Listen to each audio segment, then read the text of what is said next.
ব্যাগটায় দেখতে পাচ্ছ আছে টাকি মাছ। দেখো আমি পাটের শাক বাছতে বসে গেছি।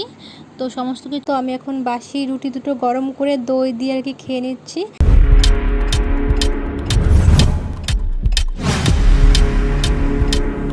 হ্যালো বন্ধুরা, গুড মর্নিং। তো দেখো আজকে সকাল সকাল আমাদের বাড়িতে বাজার চলে এসেছে।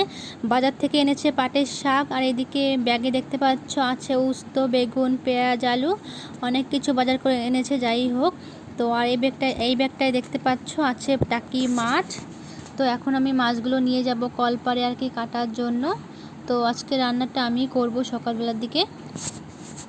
তো বন্ধুরা দেখো মাছগুলো কাটা কমপ্লিট হয়ে গেছে, সেটা তোমাদের সঙ্গে শেয়ার করা হয়নি। তারপর এদিকে দেখো আমি পাটের শাক বাছতে বসে গেছি। তো সমস্ত কিছু গুছিয়ে নিয়ে তারপর রান্না করতে বসবো।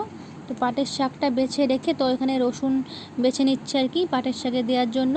তো রসুন দিয়ে, বেশি করে রসুন দিয়ে পাট শাক কিন্তু খেতে বেশ ভালো লাগে। ওর মধ্যে একটু মাছও দিয়ে দেবো।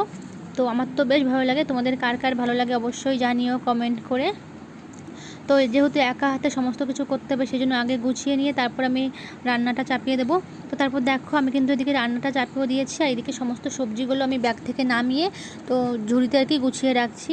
তো গুছিয়ে রাখলে দেখতে ভালো লাগে অনেকটা, আর যখন নিতে হয় সুবিধা হয়।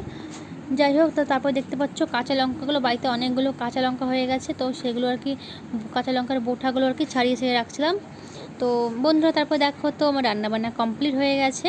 এদিকে দেখতে পাচ্ছ আমি একটা চাল কুমড়ো ভাজা করেছি, আর এখানে আছে আলু দিয়ে, উস্ত দিয়ে, টাকি মাছ দিয়ে আর কি তরকারি, আর এখানে আছে পাটের শাক। তো এখানে একটু মাছ দিয়েছি পাটের শাকে। তো বন্ধুরা দেখতে তো পেলে আমার রান্না বান্না কমপ্লিট হয়ে গেছে। এদিকে বাড়িতে ছিল ভুট্টা, তো আমার ছেলে এখন বায়না করছে ভুট্টা খাবে। তো আমি এখন সর্ষের তেল দিয়ে ওর মধ্যে লবণ, লেবুর রস দিয়ে ভালো করে আর কি ভুট্টার গায়ে মাখিয়ে নিলাম। তো এখন আমি এটা ভালো করে আর কি ভুট্টাটা পুড়িয়ে নেব। তো এরকম করে পুড়িয়ে খেলে কিন্তু দারুণ টেস্টি লাগে খেতে। তো তোমরা চাইলে এর মধ্যে একটু লঙ্কার গুঁড়িও দিয়ে দিতে পারো, আমি সেটা দিচ্ছি না যেহেতু ছোটো মানুষ ঝাল খেতে পারবে না সেই কারণে। আর কত তাড়াতাড়ি কাজগুলো হয়ে গেল না রান্নাবান্না। সত্যি যদি এতটা তাড়াতাড়ি যদি হতো তাহলে তো কতই না ভালো হতো। তো বন্ধুরা তারপরে দেখো বাড়িতে ছিল কালকের দুটো বাসি রুটি, তো আমি ফেলে দেবো সেই জন্য আমি আর ফেলিনি। আর দেখো দই ছিল, তো আমি এখন বাসি রুটি দুটো গরম করে দই দিয়ে আর কি খেয়ে নিচ্ছি। তো চলো বন্ধুরা ভিডিওটা আমি এখানে শেষ করছি।